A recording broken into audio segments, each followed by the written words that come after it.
اسلام کی شوکت صدف دین کا گوہر ہے،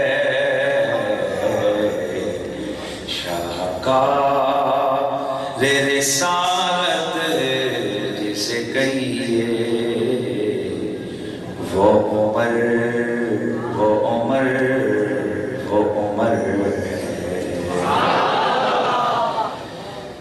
اسلام کی شوکت صدف دین کا گوہر ہے،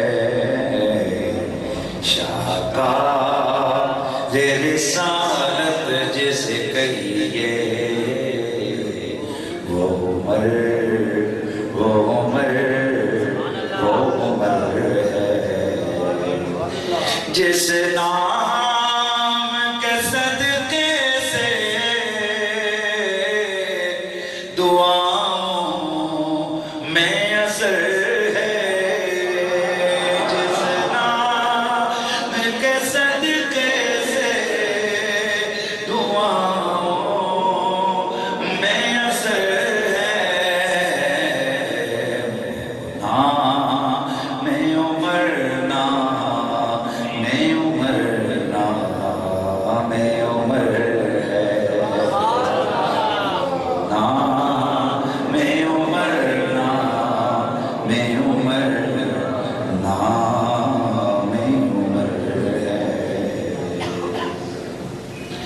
قرآن کی آیات یہ دیتی ہے گواہی، قرآن کی آیات یہ دیتی ہے گواہی، تقویٰ جسے کہیے وہ کردار عمر ہے، تقویٰ جسے کہیے وہ کردار عمر ہے، جن کی غلامی ایک احساس بلا رے، جن کی غلامی ہے، جن کی غلامی ایک احساس بلا رے، ابوبکر ہے عثمان ہے حیدر ہے عمر ہے، ابوبکر ہے عثمان ہے حیدر ہے عمر ہے۔ بعد از حمد و ثنا لائق تعظیم تکریم معزز و محترم حاضرین و سامعین، السلام علیکم ورحمۃ اللہ وبرکاتہ۔ گرامی المرتبت حاضرین و سامعین، یکم محرم الحرام حضرت خلیفۃ المسلمین امیر المومنین فارق حق و باطل نائب مصطفیٰ حضرت سیدنا فاروق اعظم رضی اللہ تعالی عنہ کا یوم شہادت ہے۔ غالباً وہ پرسوں کی تاریخ ہوگی، آج 28 ذی الحجہ، تو اس مناسبت سے میں نے اپنی گزشتہ جو میرا عنوان آ رہا تھا حج کے حوالے سے، اس کو میں نے تھوڑا پوسٹ پون کیا ہے، اور آج کیونکہ جب ایام قریب آتے ہیں تو مقدس ایام جن ذاتوں کے ساتھ منسوب ہوتے ہیں ان کی یادیں بھی لوٹ کے آ جاتی ہیں۔ بارگاہ سیدنا فاروق اعظم میں اس سے قبل میں نے بہت ساری دفعہ نذرانہ عقیدت پیش کیا ہے، تھوڑی سی قرآن کی آیت کے ضمن میں گزارشات پیش کر کے آج نئی ایک گفتگو ہے، اہم ترین پوائنٹ آف ویو جو ہمارا بننا چاہیے اس حوالے سے انشاءاللہ میں نے آپ کے سامنے کچھ گزارشات پیش کر لی ہیں۔ جناب سیدنا فاروق اعظم کے جو علمی، ادبی، جہادی، اعتقادی اور اس کے بعد عبادت و ریاضت، شہرت و محبت، ہر سمت سے جو آپ کے فضائل و کمالات ہیں، اس میں اتنی بات کہنا کافی سمجھتا ہوں، اس عمر کی شان کا کون احاطہ کر سکتا ہے جس کی عظمت و شان کو بیان کرنے کے لیے قرآن کی آیت نازل ہوئی۔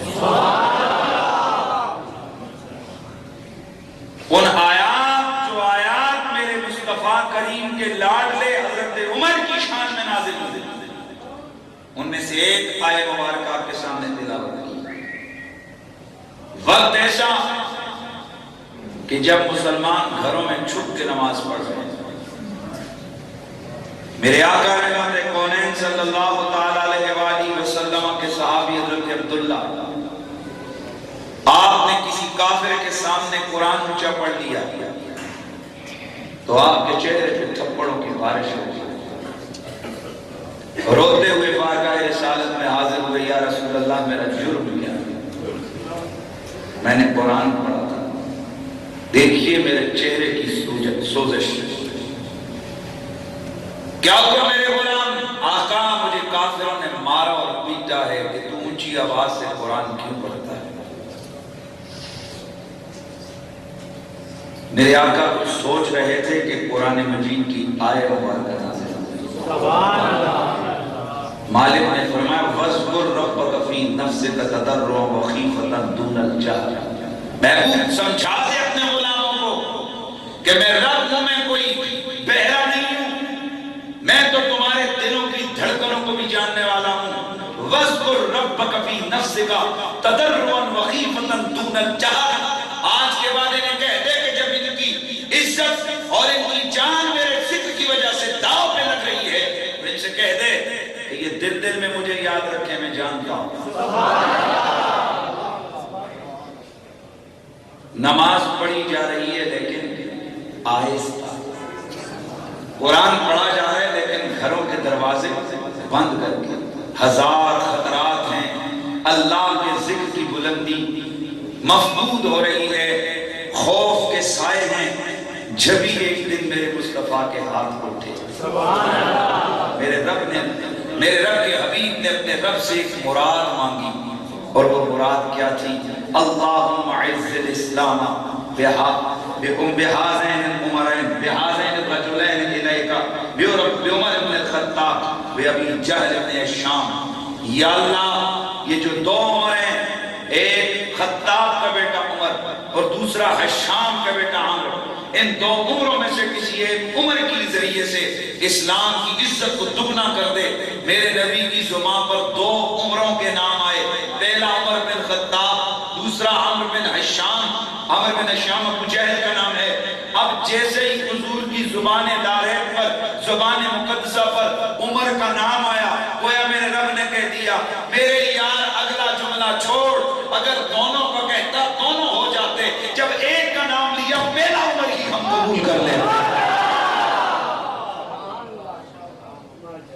چشم فلک نے دیکھا جس قرآن کو روکنے کے لیے کافر سر توڑ کوششیں کر رہے تھے، وہی قرآن حضرت فاروق اعظم کی ہدایت کا ذریعہ بن گیا، اور وہ منظر بھی آپ کے سامنے ہونا چاہیے کہ جب حضرت عمر بن خطاب رضی اللہ تعالیٰ عنہ ننگی تلوار لے کر میرے رسول کے کاشانے میں داخل ہوئے، سارے لوگ ڈر گئے۔ میرے نبی کے چچا امیر حمزہ نے کہا کیا ہو گیا تمہیں؟ عرض کیا ہم میں رسول عمر آ رہا ہے، بڑے غصے سے ننگی تلوار لے کے آ رہا ہے۔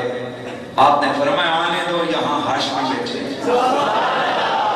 اسی کی تلوار سے اسی کا گلہ نہ کاٹوں تو میرا نام امیر حمزہ نہیں ہے، لیکن آج میرے مصطفیٰ کا چہرہ تمتما رہا ہے، آج میرے آقا کے چہرے پر عجیب قسم کی خوشی کے آثار ہیں۔ میرے آقا بار بار دروازے پہ نظریں جمائے کھڑے ہیں، جب ہی دروازہ کھلا عمر اندر آئے۔ عمر اندر آیا، ابھی ابھی آئے نہیں. عمر اندر آیا. جیسے ہی عمر اندر آیا میرے نبی کی نظر اٹھی, عمر کی نظر سے ٹکرائی. عمر نے میرے رسول کی آنکھ کا جمال دیکھا. نہ جانے اس نظر کا کیا کمال تھا, تیر بن کے دل میں اتری.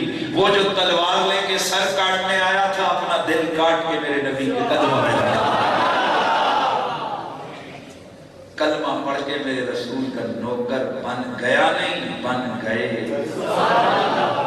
آیا تھا تو کافر عمر تھا, میرے رسول کی نگاہ کا فیض پایا تو حضرت عمر فاروق رضی اللہ تعالی عنہ ہو گئے. رضی اللہ تعالی عنہ کثیرن کثیرن کثیرا. گرامی المرتبت حاضرین و سامعین, جناب رسول اللہ کو مراد ملی, جناب رسول مقبول کو مراد ملی. عمر مرید ہوا, نبی کو مراد ملی, عمر مرید ہوا. تو میرے رسول اکرم کے صحابہ نے فلک شگاف نعرہ بلند کیا, فلک شگاف نعرہ بلند کیا.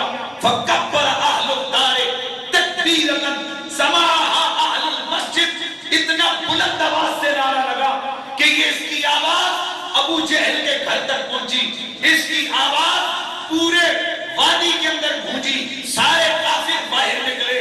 یہ تو چھپ چھپ کے اللہ کا نام لیتے تھے, آج ہوا کیا ہے؟ ان کی آواز بلند کیسے ہوئی, یہ نعرہ کیسے بلند ہوا؟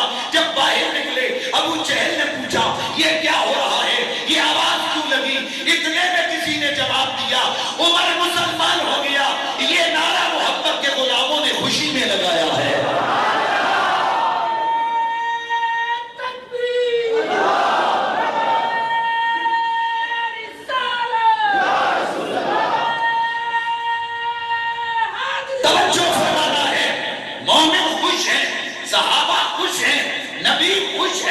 اور صرف یہی نہیں, میرے آقا نے خبر سنائی, فرمایا تمہاری نظر چشمے انسان آسمان کو افلاک کو نہیں دیکھ سکتی, عالم جبروت و ملکوت کا مشاہدہ نہیں کر سکتی.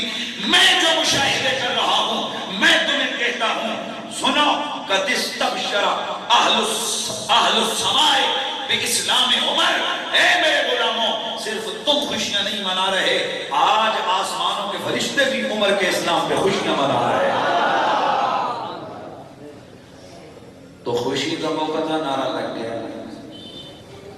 اور کافر کے غم کا موقع تھا, نعرہ لگ گیا. کچھ لوگوں کو یہ راز سمجھ نہیں آتا, یہ سنی ایک دن اسٹارٹ کرنے لگے جی بھی لاد جو دوست کٹ دیو تو نعرے مارن لگے. تو میں کہا بھائی جان, نعرہ اندر کے جذبات کی عکاسی میں ہوتا ہے, اپنے کنٹرول میں نہیں ہوتا.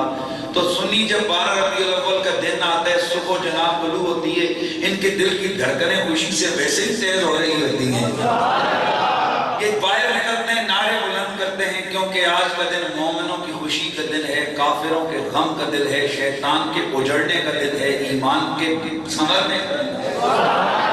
تو ہم نے یہ پرانی سنت سیکھی ہوئی ہے صحابہ سے کہ جب کافروں کو رگڑا دینے کا دن آئے تو بلند کیا کرو نعرہ, اور جب خوشی کا موقع آئے تو بلند کیا کرو نعرہ. اس لیے ہم لوگ نعرہ لگاتے ہیں. تو یہ نعرہ اللہ اکبر, نعرہ کون سا بلند ہوا؟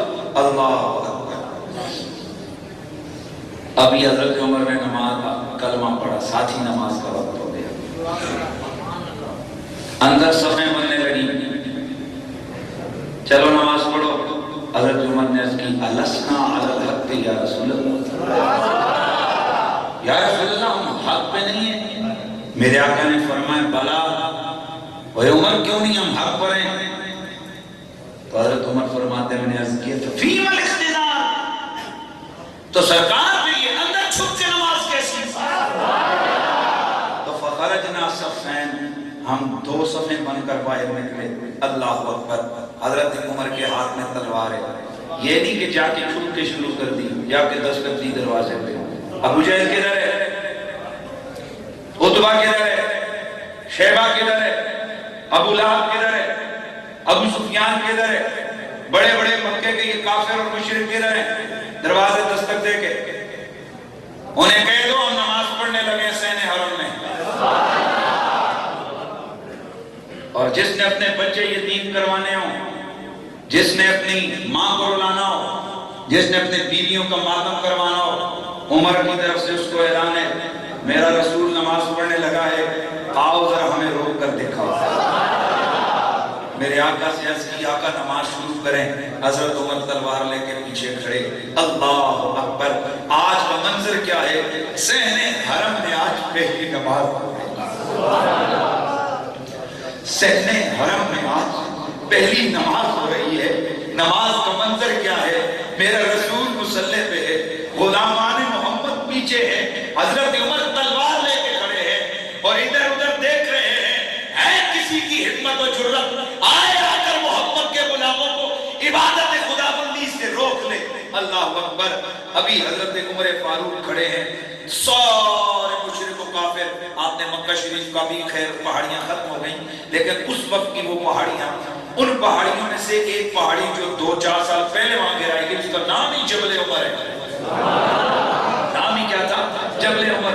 اس پہاڑی پہ کوئی جبل بیس پہ، کوئی جبل ہلال پہ، چاروں طرف پہاڑی پہ منظر دیکھ رہے ہیں، محمد کے غلام نماز پڑھ رہے ہیں۔ ہمت کسی کی نہیں ہے جا کر ان کو روک سکے۔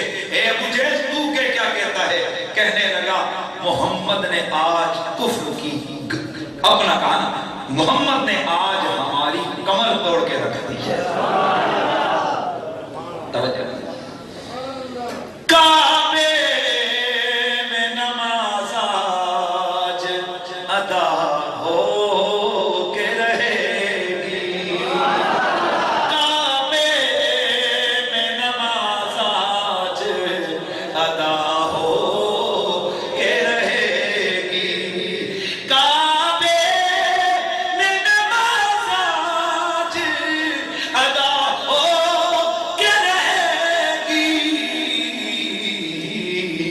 خطاب کے بیٹے کی یہ آمد کا اثر ہے، خطاب کے بیٹے کی یہ آمد کا اثر ہے، وہ نام عمر، نام عمر،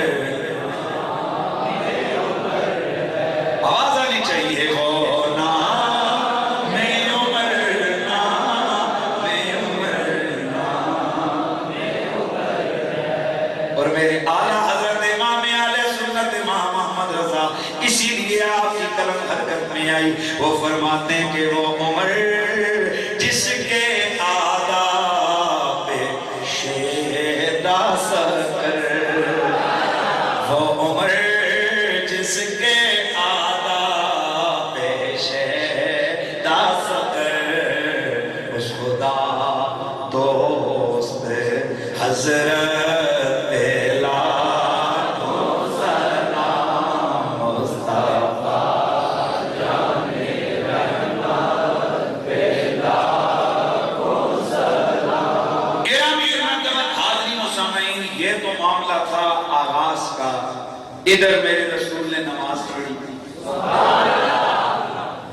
جہاں پہلے آیت اتری تھی کہ چھپ کے پڑھو، دل میں پڑھو، آہستہ ذکر کرو میرا، اونچی آواز سے قرآن پڑھنے کی بھی ضرورت نہیں۔ اب جب عمر میرے محمد عربی کی غلامی میں آیا، رب نے جبریل کو بھیجا، جا جبریل میرے یار کو یہ پیغام دے، یا ایھا النبیو، او میرے غیب کی خبریں جاننے والے سونے مدنی حبیب، حسبک اللہ ومن اتبعک من المؤمنین، آج کے بعد حکم بدل گئے، تیرے لیے اللہ کافی ہے، اور تیرے محمد، اے میرے محمد، عمر فاروق جیسے تیرے مومن غلام تیرے لیے کافی ہے، تیرے لیے اللہ کافی ہے، اور عمر جیسے غلام تیرے لیے کافی ہے۔ اللہ اکبر۔ گرامی مرتبت حاضرین، جناب عمر فاروق کی فضیلت، شان، عظمت، کیا بات ہے۔ میں آج ایک ٹاپک پہ آپ کی توجہ دلانا چاہتا ہوں۔ میرے نبی پاک نے فرمایا، میرے بعد نبوت کا دروازہ بند ہو گیا۔ میں صرف اہلیت کی بات کر رہا تھا کہ عمر کس اہلیت کا بندہ تھا؟ فرمایا لو کانا بعدی نبی لکانا عمر، اگر نبوت کا دروازہ بند نہ ہو چکا ہوتا، کسی نے اگر نبی ہو بن سکنا ہوتا، یعنی دروازہ تو بند ہو گیا، لیکن اگر نبوت کا دروازہ بند نہ ہوتا تو میرے پاس جسے نبوت ملتی اس کا نام عمر بن خطاب ہے۔ لیکن انا خاتم النبیین لا نبی بعدی، میں آخری نبی ہوں، میرے بعد نبی کوئی نہیں۔ نبوت کا دروازہ پیار سے نبوت کا دروازہ بند ہو چکا ہے۔ تو ذرا غور کرو بھائی، جب عمر جیسا میرے رسول کا یار نبی نہیں ہو سکتا تو یہ کانا مرزا کیسے نبی ہو سکتا ہے؟ توجہ ہے کہ نہیں ہے؟ اور یہ کمینہ مرزا قادیانی جو کانا، یہ کیسے نبی ہو سکتا ہے؟ تو حقیقت یہ ہے کہ میرے آقا آخری نبی ہیں، آپ کے بعد نہ کوئی نبی آیا اور نہ آ سکتا ہے۔ تو یہ اہلیت کی بات کر رہا تھا۔ میرے آقا نے فرمایا کہ میرے بعد نبوت تو ہو گئی ختم، یا رسول اللہ آپ کے بعد کیا ہے؟ میرے آقا نے فرمایا کہ الخلافت بعدی 30 سنہ، میرے بعد خلافت ہوگی اور وہ خلافت کا دورانیہ 30 سال ہوگا۔ میں آج بہت اہم ٹاپک آپ کے حضور پیش کرنا چاہتا ہوں۔ میرے بعد خلافت ہوگی اور اس خلافت کا ثانیہ یا دور 30 سال۔ یا رسول اللہ اس کے بعد فرمایا اس کے بعد ملک حدود ہوگی، اس کے بعد بادشاہ تو امارت ہوگی، توجہ ہے، اس کے بعد بادشاہ تو امارت ہوگی۔ اب کچھ حضرات ان سے جب پوچھو کہ خلافت کا مطلب کیا ہے تو وہ کہتے ہیں کہ جناب خلافت کا مطلب ہے حدود کو قائم کرنا، توجہ ہے، حدود کو قائم کرنا، حدیں لگانا، یعنی مجرموں کو سزا دینا،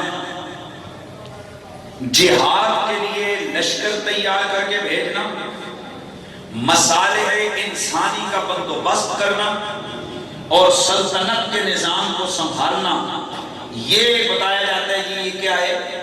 خلافت۔ کیا ہے یہ؟ خلافت۔ بڑے توجہ سے آپ نے سننا ہے، خلافت کا یہ مطلب ہے۔ اور یہ بیان کر کے بظاہر یہ سوچ دینے کی کوشش کی جاتی ہے کہ جو خلیفہ ہوتا ہے اس کا کام بس صرف اتنا ہوتا ہے کہ وہ فوج تیار کرے، لشکر تیار کرے اور بس جناب وہ فیصلے کرے اور حدود و قیود سلسلے کرے، اور بس اس کے علاوہ اس کی نہ کوئی پاور ہے اور نہ اس کی کوئی شان ہے۔ حالانکہ یاد رکھیے جو خلیفہ ہوتا ہے اس کے پاس اختیار اعلیٰ والے ہوتے ہیں، توجہ ہے کہ نہیں؟ میرے آقا اللہ کے نائب ہیں، تو نائب مطلق کا کمال یہ ہے کہ خدا کی ساری خدائی مصطفیٰ کے اختیار میں۔ یہی بات ہے کہ اگر میرے نبی نے شام کے وقت بھی سورج کو طلوع کرنے کا حکم دیا وہ طلوع ہو گیا، سبحان اللہ کی آواز بنی۔ حالانکہ یہ آسمانوں کے یہ اگلے عالم کا یہ سیارہ ہے، ستارہ ہے، لیکن رسول نے کہا واپس پلٹ تو واپس پلٹ گیا۔ چاند کو کہا ٹکڑے ہو تو ٹکڑے ہو گیا، درخت کو بلایا تو چل کے آ گیا، پتھر کو بلایا تو پانی پہ تیرتا ہوا گیا، اشارہ کیا تو نہر خشک ہو گئی، اشارہ کیا تو پانی چشمے کنویں کو بھر کے باہر نکل آیا، میرے نبی نے اشارہ کیا تو دریا رک گئے، میرے آقا نے کہا تو ہوا تھم پڑی، میرے نبی نے کہا تو آگ ٹھنڈی ہو گئی، میرے نبی نے کہا تو آگ ٹھنڈی ہو گئی، میرے رسول نے کہا تو زمین سمٹ گئی۔ یہ کیا ہے؟ اس پر علماء فرماتے ہیں چونکہ اللہ کا نبی نائب خدا ہے تو خدا کی ساری کائنات کے اندر اس نبی مطلق جو خلیفہ مطلق خدا ہے اس کا اختیار چلتا ہے۔ کیوں؟ کہ وہ نائب ہی کیا جس کے پاس اختیار کوئی نہ ہو۔ جب آپ کو یہ معاملہ سمجھ آ گیا تو جو رسول کا خلیفہ ہوتا ہے، جو رسول کا خلیفہ ہوتا ہے سیم اس کو بھی اختیارات ہوتے ہیں۔ اور یہ میں نہیں، یہ ایک اور کمپنی کہتی ہے کہ جو امام زمانہ ہوتا ہے، امام زمانہ کے ہاتھ کی انگلیاں یہ نبض ہستی پر جمی ہوتی ہیں، چاہے تو نبض چلنے دے، چاہے تو نبض دبا تو رو۔ توجہ ہے نا؟ کیوں کہ امام زمان اور ہماری زبان میں کیا؟ خلیفۃ المسلمین، خلیفہ رسول، نائب رسول ہوتا ہے، اور اس نائب کا اختیار عناصر اربع پر ہوتا ہے۔ عناصر اربع کہتے ہیں ہوا، پانی، مٹی، آگ۔ کیا؟ ہوا، پانی، مٹی، آگ، اس پر ہوتا ہے۔ اب کچھ لوگ یہ تاثر دینے کی کوشش کرتے ہیں، عمر بس یہ بادشاہ تھے، خلیفہ تھے، حکمران تھے، ابو بکر حکمران تھے، عثمان حکمران تھے، علی حکمران تھے۔ ارے صاحب اگر یہ بھی حکمران تھے تو جو بعد میں آئے وہ بلے بلے، وہ مستنصر باللہ، تو معتد باللہ، تو عباسی، وہ جو بلے بلے آئے وہ سارے، وہ عدد باللہ اور فلانا باللہ اور منصور اور فلانا اور حجاج بن یوسف اور مروان علیہ اللعنہ اور یہ سارے، تو کیا وہ خلیفے نہیں تھے؟ وہ بادشاہ نہیں تھے؟ بھئی انہوں نے بھی لشکر بھیجے، انہوں نے بھی حدود و قیود کی، انہوں نے بھی سارا کچھ کیا، تو پھر ان کو خلیفہ کیوں نہیں کہتے ہو؟ میرے نبی نے 30 سالوں میں خلافت کو محدود کیوں کیا؟ اگر خلافت نام ہے بادشاہت کا تو بادشاہ تو اس کے بعد سلطنت عثمانیہ تک جاری رہی، جس میں حدود و قیود کا نظام بھی ہوتا رہا، جس میں باقی تمام معاملات و ضروریات کی خلیفہ مسلمین کی وہ ہوتی رہی۔ لیکن اب جس سے بھی پوچھو حضور کے بعد خلافت کتنا عرصہ تھی؟ اچھا بول، پھر بول، خلافت راشدہ کا دور کتنا تھا؟ 30 سال۔ اور یہ میں نے محدود نہیں کیا کہ میرے اوپر کوئی ملا کا الفت میں لگائے، یہ میرے رسول کی صحیح سند حدیثوں میں موجود ہے، کوئی مسلمان ان حدیثوں کا انکار نہیں کر سکتا۔ حضور کی نیابت اور خلافت راشدہ علی منہاج السنہ کتنا عرصہ رہی؟ اچھا یہ 30 سال دیکھتے ہیں کون کون اس میں آتا ہے۔ ان 30 سالوں میں جناب پہلے خلیفہ حضرت ابو بکر، دوسرے خلیفہ حضرت عمر، تیسرے خلیفہ حضرت عثمان، چوتھے خلیفہ حضرت علی، بس نہیں، یہاں آ کے ڈنڈی ماری جاتی ہے۔ بڑا افسوس ہوتا ہے ہمیں کہ جب حقیقت کا گلہ دبانے کی کوشش کی جاتی ہے۔ مجھے آپ بتائیں، ایمان سے بتائیں، جب آج کل بعض علاقوں میں لگتا ہے نعرہ خلافت، ایک تو ہم لگاتے ہیں نا نعرہ تحقیق کا چل گیا، یہ تو کوئی پرابلم نہیں، لیکن کہیں نعرہ لگتا ہے نعرہ خلافت اور آگے جواب کیا دیتے ہیں؟ حق جاریہ۔ تو سوال یہ کہ یہ 5واں یار کدھر گیا؟ کیونکہ نبی کی صحیح حدیث ہے کہ میرے پاس خلافت 30 سال ہوئی، تو 29.5 سال جا کے پورے ہوتے ہیں حضرت علی کی خلافت پر، اور حضرت سیدنا امام حسن مجتبیٰ نے صرف 6 مہینے خلافت پر، اس کے بعد آپ خلافت سے دستبردار ہو گئے۔ لوگ کہتے ہیں کہ یہ حسن نے کیا کیا؟ میں کہتا ہوں حسن میرے رسول کی مراد کو سمجھتا تھا، حسن کو پتا تھا کہ جس خلافت پر اللہ کے رسول نے سند فرمائی ہے وہ تو 6 مہینے ہوئے، پوری ہو گئی، اب امارت ہے اور میں آل محمد ہوں، ہمارا امارت سے کوئی تعلق نہیں، ہم خلافت والے ہیں۔ بات آپ کو سمجھ آ گئی کہ نہیں؟ تو جناب امام حسن مجتبیٰ پہ جا کے خلافت راشدہ علی منہاج السنہ کی تکمیل۔ تو کتنے خلفاء اسلام کے؟ بولو۔ میں معذرت سے، مجھے بڑا دکھ ہوتا ہے کسی دفعہ کہ ایک خاص قسم کی ایک جماعت ہے وہ کہ وہ کالا دم ہے، لیکن اس کا چنڈا بھی تک کالا دم نہیں ہوا، جس کے چنڈے میں 5 ستارے کے 5 کنگرے ہیں، اور ان 5 کنگروں میں 5ویں کنگرے پر امام حسن کی جگہ ایک اور صحابی رسول کا نام ہے۔ ہمیں صحابی سے چڑ نہیں، لیکن اس انداز سے بڑی چڑ ہے کہ بابا آپ نے اگر خلافت کے والے سے یہ ستارہ بنایا تھا تو خلافت میں جناب امام حسن کا نام کدھر گیا؟ تو میرے دوستوں، پڑھے لکھے آپ میرے پاس آتے ہو، ینگسٹرز آتے ہو، میں آپ کی رہنمائی کے لیے کہتا ہوں اپنے آپ کو درست کریں، اپنی نسلوں تک اعتقادی حوالے سے یہ پیغام پہنچائیں کہ جناب امام حسن مجتبیٰ پہ جا کر خلافت راشدہ مکمل ہو گئی۔ تو خلیفۃ المسلمین جو ہوتا ہے وہ نائب رسول ہوتا ہے، جس کا سادہ معنی سمجھاؤں، وہ ظاہری بھی طاقتور ہوتا ہے اور باطنی بھی طاقتور ہوتا ہے۔ ظاہر میں اس کا اختیار اور آرڈر چلتا ہے، لیکن ظاہری آرڈر اور اختیار کس کس پہ چلتا ہونا چاہیے جی؟ جو عقل والا ہے.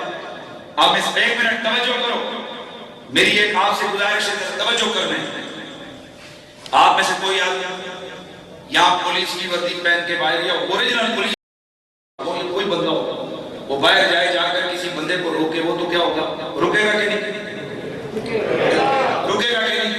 رکے گا نا، اسے کہے گا ہاں بھائی کیا ہے؟ وہ دیکھے گا یار وردی والا ٹھیک ہے سر، ہاں سر کیا بات ہے کہ ہون کو پولیس سے ڈنڈا گئے، وہ تو بار کتیاں دی لشکر آ رہے ہوئے تو سامنے ہوئے سٹاپ کتیاں کے مطلب پولیس دی تیشی ہوئی. میری گل سمجھ ہے؟ بہت ساری بھینسیں جناب والا آ رہی ہیں روڈ پہ تو سیوٹی پہ جانا شروع کر دے ٹریفک سارجنٹ اور ان کو اشارہ کرے. اب بھینسوں کو کیا پتا کہ یہ سارجنٹ کیا ہوتا ہے اور پولیس والا کیا ہوتا ہے اور وردی کیا ہوتی ہے؟ پتہ ہے آپ کو؟ ہر بندے کو پتہ ہے کہ اختیار اگر ظاہری نظام میں چلتا ہے نا تو کسی صاحب عقل پہ چلتا ہے. ایک پاگل آدمی کئی دفعہ پاگل ہو کپڑے شپڑے کمیزیں اتار کے پھر رہے ہوتے ہیں، پولیس والوں کو کہتے ہیں پاگل ایسا کہ پتہ کی ہوتا ہے. یعنی عقل مندوں پہ صرف کیا ہوتا ہے؟ نظام حکومت چلتا ہے، ان کے اوپر آرڈر چلتے ہیں. لیکن سن، جو خلافت کا مفہوم میں سمجھانے لگا ہوں، خلیفہ برحق وہ ہوتا ہے جس کا آرڈر جنوں پہ بھی چلتا ہے، جس کا آرڈر انسانوں پہ بھی چلتا ہے، جس کا آرڈر حیوانوں پہ بھی چلتا ہے، جس کا آرڈر جمادات پہ بھی چلتا ہے، جس کا آرڈر نباتات پہ بھی چلتا ہے، جس کا آرڈر حیوانات پہ بھی چلتا ہے، جس کا آرڈر ہوا پہ بھی چلتا ہے، جس کا آرڈر پانی پہ بھی چلتا ہے، جس کا آرڈر زمین پہ بھی چلتا ہے، جس کا آرڈر ہوا پہ بھی چلتا ہے. ہر مخلوق پر اس کا آرڈر جاری ہوتا ہے. وجہ کیا ہے کہ وہ صرف ظاہری کمال والا نہیں ہوتا، اس کو باطن کی قوت محمدی سے بھی حصہ ملا ہوا.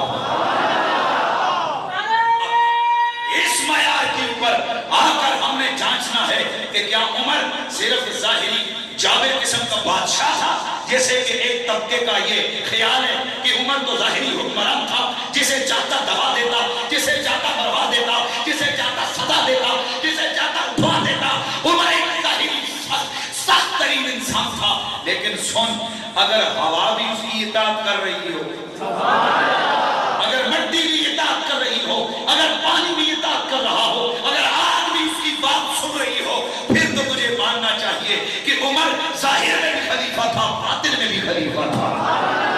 ظاہر میں بھی نیابت رسول اس کو حاصل تھی اور باطن میں بھی نیابت رسول اس کو حاصل تھی. اور عمر صحیح معنوں میں امیر المومنین تھے. آئیے میرا کے اندر ایک واقعہ لکھا ہے جناب امیر المومنین حضرت فاروق اعظم رضی اللہ تعالیٰ عنہ کا. آپ صبح آپ ایک معمول تھا، آپ گشت لگاتے تھے. اس وقت کا حکمران عوام کی حفاظت کرتا تھا، اس کی حفاظت کے لیے عوام کو جناب والا لینوں میں کھڑا نہیں کیا جاتا تھا. سمجھ آ رہی ہے کہ نہیں؟ یہ حکمرانوں کا دور کی بات ہے. اس زمانے میں حکمران رات کو حضرت خلیفۃ المسلمین عمر فاروق آپ خود رات کو ڈیلی گشت کرتے تھے. صبح کے وقت آپ نکلے، دیکھا کہ ایک عورت لونڈی تھی، رو رہی ہے. کیا کری؟ جناب امیر المومنین رضی اللہ تعالیٰ عنہ اس عورت کے پاس گئے، اس سے سوال کیا کہ تجھے کیا ہو گیا، کیوں رو رہی ہے؟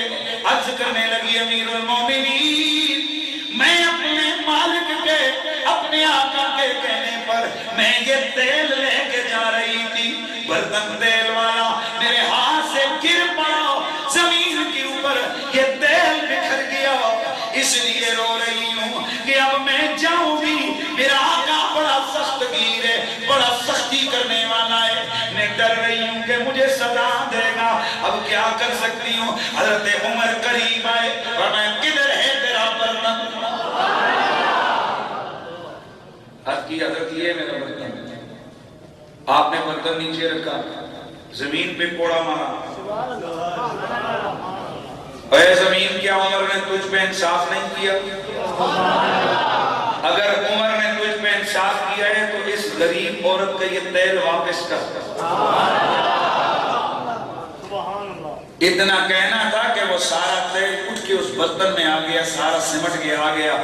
اللہ اکبر. اب میں تجھ سے پوچھتا ہوں، تیرا کسی وقت نہ یوں ہی مٹی کا تیل یا کوئی چیز زمین پہ گرے تو اس کو کہا کر موڑنا، دے دینا مجھے؟ تو تجھے دنیا پاگل کہے گی.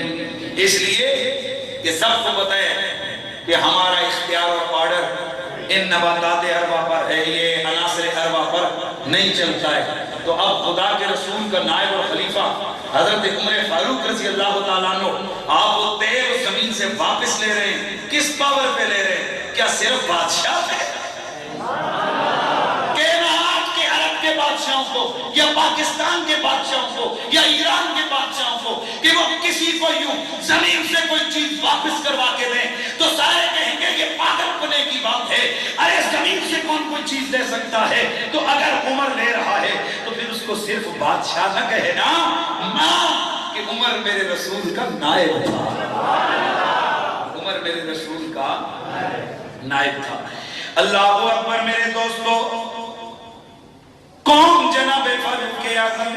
یہ تو بات ہو گئی نا کس کی؟ مٹی کی. ایک دن آپ گئے پہاڑ کے اوپر کھڑے ہوئے تو پہاڑ میں زلزلہ آیا، حرکت آئی، آپ نے اس پہ ایڑی ماری، اکیلی علامات الگ رک گئے. کیوں لرز رہی ہے زمین؟ عمر نے کچھ پہ انصاف نہیں کیا تو زمین رک گئی. جناب والا دنیا میں آج بڑی ترقی کی ہے، ایٹم بم بنا لیا، ہائیڈروجن بم بنا لیا، نائٹروجن بم بنا لیا، مریخ پر جا کے اسلحے کے ٹینک لگا دیے، آسمانوں کے اوپر محو پرواز ہیں آسمانوں کی طرف. جناب والا تیاریاں مریخ سے بھی آگے کی ہونے لگی ہیں. آج مریخ سے بھی آگے کی تیاریاں ہونے لگی ہیں. دنیا چاند پہ پہنچ گئی، مریخ پہ ٹھکانے بن گئے، کہاں سے کہاں پہنچ گئی. لیکن آج تک دنیا میں کوئی ملک یہ دعویٰ نہیں کر سکتا کہ ہم ایک چھوٹی سی پہاڑی پر بھی آنے والے زلزلے کو کنٹرول کر سکیں. یہ تو بتا دیتے ہیں کہ سکیل کتنا تھا، ریکٹر سکیل پہ اس کا کتنا، اس کی شدت کتنی تھی، لیکن آج تک کوئی اس کو روک اس کو کوئی روک نہیں سکتا ہے. اب بتاؤ عمر صرف بادشاہ تھا؟ کس پاور پہ آپ نے زلزلے کو روکا؟ کس پاور پہ آپ نے زمین کو کہا رک جا؟ اللہ اکبر. یہ انداز بتا رہا ہے جناب عمر کو پتا تھا میں ظاہری حکمران بھی ہوں، میں باطن میں محمد کا نمائندہ بھی ہوں. تیری رحمت کا دریا، تیرے دست و زبان، عظمت و شان رسالت پہلا.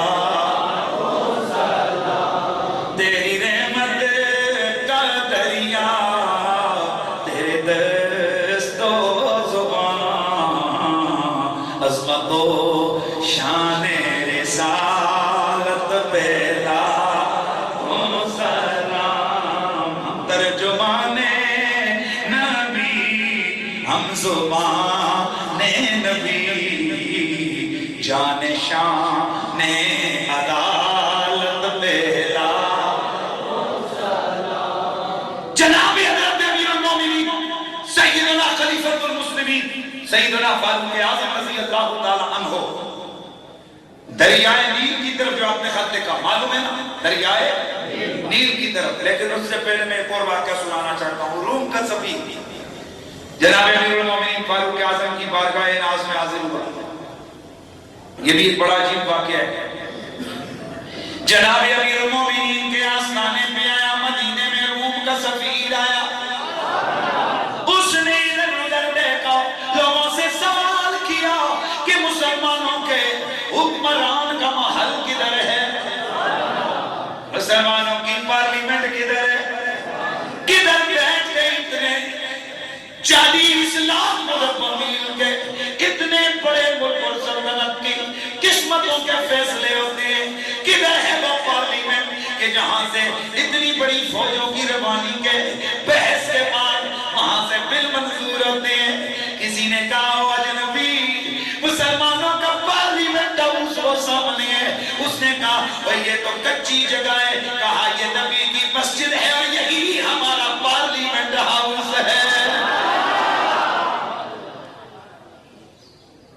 کہنے لگا خلیفۃ المسلمین جو آپ کے امیر المومنین ہیں، جو آپ کے حکمران ہیں، ان کا محل؟ اس نے کہا وہ سامنے.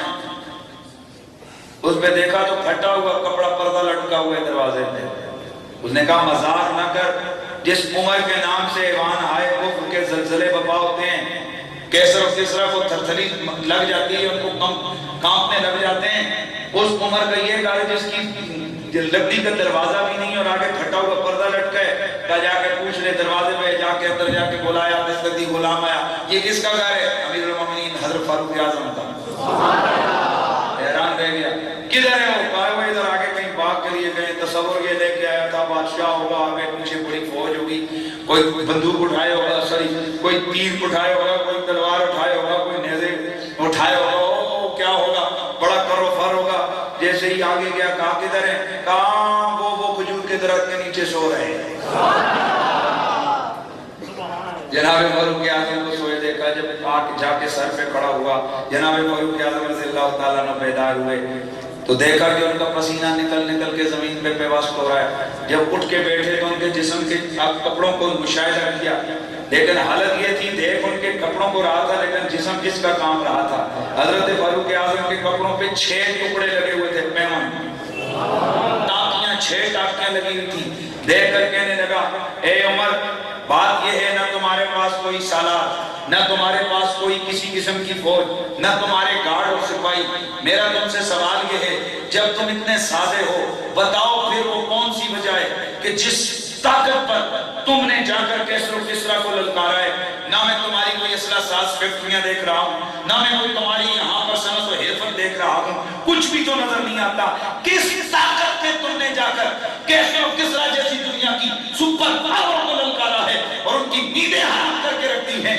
حضرت عمر مسکرائے، آپ نے فرمایا میرے جسم سے دیکھ، اس نے دیکھا، فرمایا لباس دیکھا جی، فرمایا ہمیں لباس پہ ناز نہیں، تو نے مکان دیکھا جی، ہمیں مکانوں پہ بھی ناز نہیں، تو نے ہماری بلڈنگیں دیکھی جی، فرمایا بلڈنگوں پہ بھی ناز نہیں، تو کہنے لگا بتاؤ تو کون سی قوت ہے جس قوت پہ تم جدھر جاتے ہو دشمن کے پرخچے اڑا دیتے ہو؟ فرمایا ہمیں کسی اور مادی قوت پہ ناز نہیں، ہمیں محمد کی غلامی پہ ناز ہے، ہمیں محمد عربی کی۔ اس نے بادشاہوں کے آداب کے مطابق اس نے اپنے پاس سے 2 تحفے میرے آقا کی بارگاہ میں پیش کیے۔ ایک خوشبو کا تحفہ دیا، کہنے لگا ایسی خوشبو ہے کپڑے دھل کے ختم ہو جائیں گے، اس کی خوشبو ختم نہیں ہوگی۔ اور دوسرا جناب یہ ایسا زہر ہے، اتنا زود اثر زہر ہے کہ اگر اس کو آپ ایک دریا میں ڈالیں گے جو اس کا پانی پیے گا وہ بھی مر جائے گا۔ حضرت عمر فاروق رضی اللہ تعالیٰ عنہ آپ بڑے مسکرائے، آپ نے فرمایا اچھا یہ پکی بات ہے سارے دریا کا پانی پینے والے مر جائیں گے؟ کہا جی ہاں جی مر جائیں گے۔ حضرت عمر نے فرمایا سن، مسلمان نہ زہر سے ڈرتا ہے، مسلمان نہ تلوار سے ڈرتا ہے، مسلمان نہ تیر سے ڈرتا ہے، مسلمان صرف خدا کی تقدیر سے ڈرتا ہے، خدا سے ڈرتا ہے۔ اچھا آپ مطلب نہیں سمجھا؟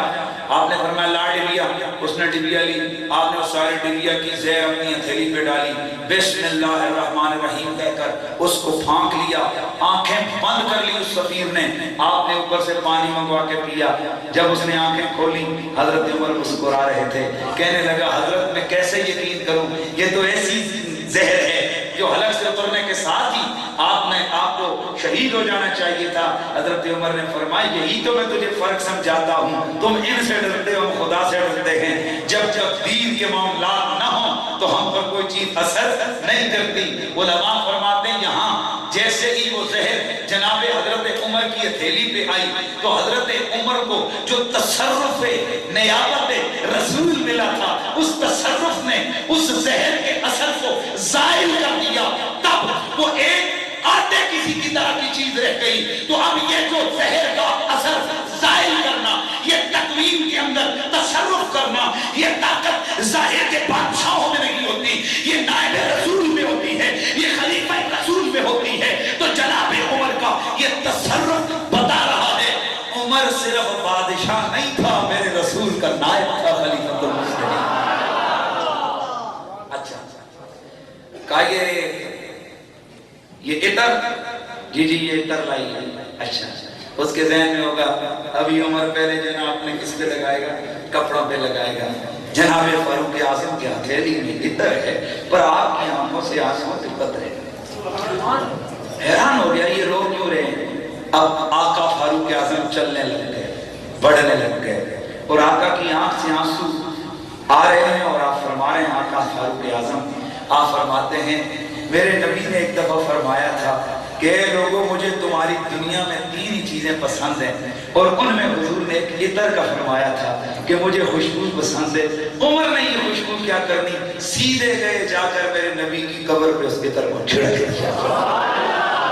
ایک دفعہ ایک صاحب بڑا جو ہے نا وہ الزام لگانا بڑا آسان ہوتا ہے لیکن اس کو پروو کرنا بڑا مشکل ہوتا ہے. تو ایک تو آپ کو یہ مسئلہ ذہن میں رکھنا چاہیے کہ قبروں کے اوپر فضول یہ جو آپ لوگ جا کے چھڑکا چھڑکی کرتے ہیں فضول جو اوپر جا کے اگر بتیاں اے پرا قبرستان والے پاسے جاؤ تو بندہ آگے لگ نہیں سکتا ایسی جناب وہ دھواں ہوتا ہے دھواں داری ہوتی ہے. خدا کے بندوں مردے کو ان دھوؤں سے کوئی فائدہ نہیں ہوتا ہے. ہاں آپ اگر کسی اللہ کے ولی کے دربار کی عزت کے لیے خوشبو وغیرہ وہاں چھڑک دیں تو اس میں کوئی حرج بھی نہیں ہے. جتنی تم یہ اگربتیاں لگاتے ہو اتنا کوئی آپ 10 20 50 روپے مسجد میں دے دو گے اس قبر والے کو زیادہ فائدہ ہوگا. لیکن اس کا یہ مطلب ہی نہیں ہے کہ کوئی اٹھے اٹھ کر بے لگاما اٹھ کے شرک اور کفر کے فتوے لگانے شروع کر دے بدعت کے فتوے لگانے شروع کر دے. تو سنو ایک دفعہ کچھ لوگوں نے کہا کہ ہم نے فلاں بزرگ کی قبر پہ عطر چھڑکا تو اس پہ فوراً فتویٰ آیا یہ تو عبادت صنم کے مشابہ ہے لہذا یہ شرک ہے. میں نے کہا شرم کر اس کے لیے بھی ہمارے پاس دلیل موجود ہے. کہا وہ کیا؟ میں نے کہا جناب عمر نے عطر نہیں چھڑکا تھا جناب عمر نے نہیں چھڑکا تھا لیکن سنو جناب عمر نے نبی کی قبر پہ چھڑکا تھا. اور قیاس زیادہ سے زیادہ ولی تک کر سکتے ہیں. اب جو چودھری ملک راجہ اس کے لیے آپ نبی کا قیاس نہیں کر سکتے. لہٰذا مہربانی کر کر یہ جو عام طور پر یہ ہماری غلط رواج شروع ہیں ان سے اپنے آپ کو بچائیے. سال پورا نہ ابے کا نام لو نہ باپ کے لیے دعا کرو نہ ماں کے لیے فاتحہ پڑھو. سال کے بعد بس شب برات پہ جا کے 5 ڈبے اگربتیوں کے لگا کے اوپر آگ لگا کے حالانکہ فرمایا کہ آگ مسلمانوں کے قبرستان سے دور رکھی جائے کیونکہ اس سے مردے کو اذیت ہوتی ہے. تو خیر یہ میں بات کر رہا تھا تو جناب فاروق اعظم کا تصرف کائنات کے اندر اس زہر کو تریاق میں بدل دیا. اور پھر جناب فاروق اعظم رضی اللہ تعالی عنہ کے غلام حضرت سیدنا تمیم داری رضی اللہ تعالیٰ عنہ آپ نے تاریخ میں پڑھا ہوگا کہ مدینہ منورہ کے مضافات سے ایک ایسی آگ نکلی کہ جو شہر بصرہ تک اس کی جو ہے نا وہ روشنی رات کو دیکھی جاتی تھی. تقریباً 2.5 سے 3 میل لمبا اس کا قطر تھا. اس کے راستے میں جو آتا اس کو وہ نگلتی جاتی حتیٰ کہ پتھروں تک کو پگھلاتی جاتی تھی. سمجھ نہیں آ رہی تھی کہ یہ ہوا کدھر سے آئی ہے اور کیسے لگی ہے. اور میرے نبی نے پہلے ہی بتا دیا تھا اس وقت تک قیامت نہیں آ سکتی کہ میرے صحابہ جب تم مدینے کے مضافات میں ایسی آگ روشن نہ دیکھ لو کہ جس کی روشنائی کو شہر بصرہ والے دیکھ لیں گے. یہ وہ بصرہ عراق والا نہیں یہ بصرہ وہاں سے چند فرسخ دور ایک شہر تھا مفقود ہو چکا ہے. شہر بصرہ والے اس کو نہ دیکھ لیں. صحابہ کرام رضوان اللہ علیہ مجمعین نے یہ سارا منظر اپنی آنکھوں سے دیکھا. حضرت امیر المومنین حضرت سیدنا فاروق اعظم رضی اللہ تعالیٰ عنہ آپ نے جیسے اس آگ کو جانب مدینہ بڑھتے ہوئے دیکھا آپ نے مسجد میں بیٹھے بیٹھے اپنے ایک بھائی جناب حضرت سیدنا تمیم داری رضی اللہ تعالیٰ عنہ آپ کو کھڑا کیا. فرمایا اور تمیم لبیک یا امیر المومنین فرمایا چاہ اس آگ کو بجھا دیا جاؤ جدھر سے یہ نکلی ہے ادھر دبا کے آ جا. توجہ ہے آگ کتنی بڑی جلدی بولو یار 1.5-2 میل لمبی آگ اور آگ ہے کتنی سخت کہ شعلے دوسرے شہر سے نظر آ رہے ہیں. اب بجھانے کے لیے پورے مدینے کو آرڈر نہیں ہو رہا اکیلے تمیم داری کو آرڈر ہو رہا ہے. تو میرے دوست اب آرڈر کرنے والا کس پاور سے کر رہا ہے اور آرڈر سننے والا کس پاور سے سن رہا ہے.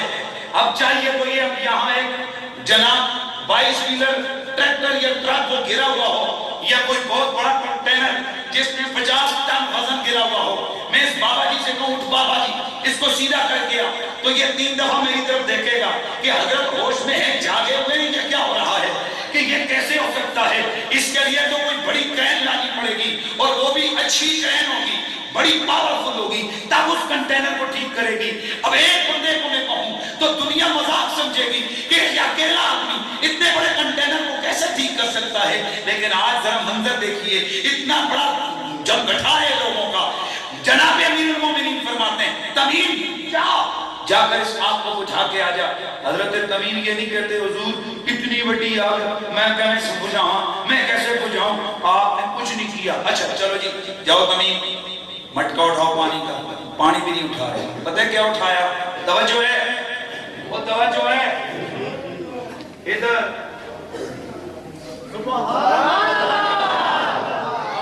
صرف کندھے پہ چادر ڈالی۔ واہ بھی سجنا، آگ بجھانے کے لیے چادر ڈالی۔ جناب تمیم داری چل پڑے، جناب تمیم داری روانہ ہو گئے۔ اب دیکھنے والے بھی چل پڑے کہ یار آگ آئی بھی بڑی حیران کن طریقے سے، اب آگ جلی ہوئی بھی عجیب ہے، اتنی لمبی آگ دیکھی نہیں زندگی میں کبھی۔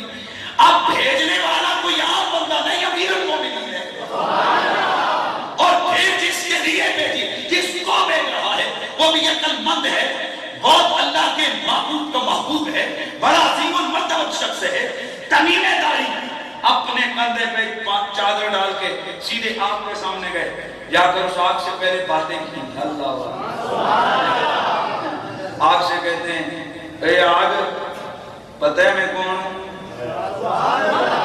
مجھے مسلمانوں کے امیر المومنین خلیفۃ المسلمین حضرت فاروق اعظم نے بھیجا ہے، میں تجھ سے یہی کہتا ہوں جدھر سے آئیے ادھر چلی جا، جدھر سے آئیے ادھر چلی جا۔ یہ کہہ کر اس کو جناب چادر سے مارنا شروع کیا۔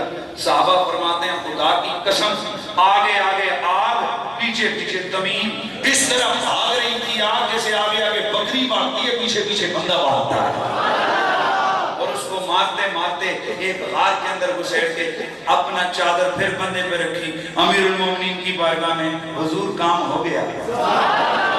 اللہ اکبر۔ میرے دوستوں میں یہی آپ سے سوال کرتا ہوں، ذرا غور کرو وہ کس پاور پہ آگ مان رہی ہے۔ یہ کوئی اگر حکمران صرف دنیا کا ظاہری بادشاہ ہوتا تو آپ یقین کیجئے ساری دنیا کے طور پر بات کو تسلیم کر لیتی، لیکن آگ کسی کی بدماشی نہیں مانتی، پانی کسی کا آرڈر نہیں مانتا، ہوا کسی کا آرڈر نہیں مانتی، اور اگر مانے تو سمجھ لو نا اس میں کوئی ایکسٹرا پاور ہے۔ اب باتیں بہت زیادہ ہیں، وقت تھوڑا ہے، اب آپ کو ایک اور چیز بتاؤں۔ امیر المومنین کا جو تصرف ہوتا ہے نا وہ زوات میں بھی ہوتا ہے، صفات میں بھی ہوتا ہے۔ آپ کو وہ جنگ یاد ہوگی، میں نے ایک دم آپ کے سامنے بتایا تھا، یاد آئے حضرت کعکا رضی اللہ تعالی عنہ کو حضرت امیر المومنین ابو بکر صدیق نے ایک بندے کو بھیجا تھا، یاد آ گیا؟ ایک دے پھر پرانیاں گلاں توڑے کہ طرزاں لاؤ تو تمہیں کسی سبحان اللہ۔ یار وہ پرانا واقعہ جب حضرت خالد بن ولید نے کمک مانگی تھی کہ میری فوج جو ہے نا دشمن کے نرغے میں آ گئی تو میری طرف آپ روانہ کریں، دوسری طرف محاذ حضرت ابو عبیدہ بن الجراح شام کے محاذ پہ لڑ رہے تھے، دونوں طرف کے محاذ کھلے ہوئے تھے۔ اب حضرت ابو بکر صدیق نے خط لکھ کے بھیجا، حضرت کعکا کو بھیجا، آپ نے فرمایا میں تیری طرف 1000 بندہ بھیج رہا ہوں۔ کتنا؟ 1000 بندہ میں تیری طرف بھیج رہا ہوں۔ حضرت کعکا کو خط لے کر حضرت خالد کے پاس آئے۔ حضرت خالد نے جب جنگ لڑنا شروع کی تو جنگ میں جب صفیں کھڑی کی تو ایک لشکر کا میمنہ ہوتا ہے، ایک میسرہ ہوتا ہے، ایک اس کا قلب یعنی سینٹر ہوتا ہے، تو اب کئی 100 فوجی ایک طرف ہوتے ہیں، کئی 100 ادھر ہوتے ہیں، 1000-2000 سینٹر میں ہوتے ہیں۔ وہ ایک جنگ کی ٹیکنیک ہوتی ہے، کبھی سینٹر والے آگے بڑھ کے حملہ کرتے ہیں، کبھی دائیں والے آگے آتے ہیں، کبھی بائیں والے آگے آتے ہیں۔ لیکن آج چشم فلک نے حیرت انگیز منظر دیکھا، حضرت خالد نے جب اپنی فوجوں کی ترتیب رکھی تو اس میں ایک طرف 1000 فوجی، دوسری طرف 2000 فوجی، اور ایک سرے پہ اکیلا کعکا۔ یار اونچا بولو سبحان اللہ۔ ایک طرف اکیلا کعکا، اللہ اکبر۔ دشمن نے جب دیکھا، میں بتا رہا ہوں کہ نائب رسول کے لفظوں میں کتنا پاور،